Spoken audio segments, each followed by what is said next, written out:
Hold on, don't scroll as yet. No, I would like to give you a word of encouragement.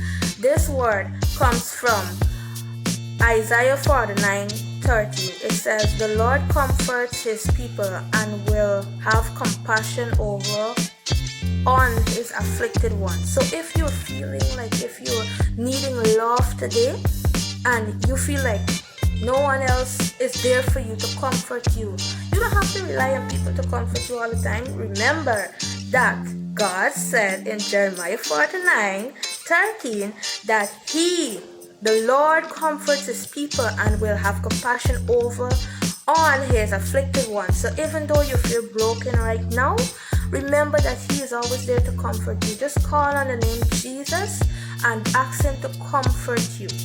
This is a word of encouragement for you today, to feel loved, to feel comforted. Go and feel comforted.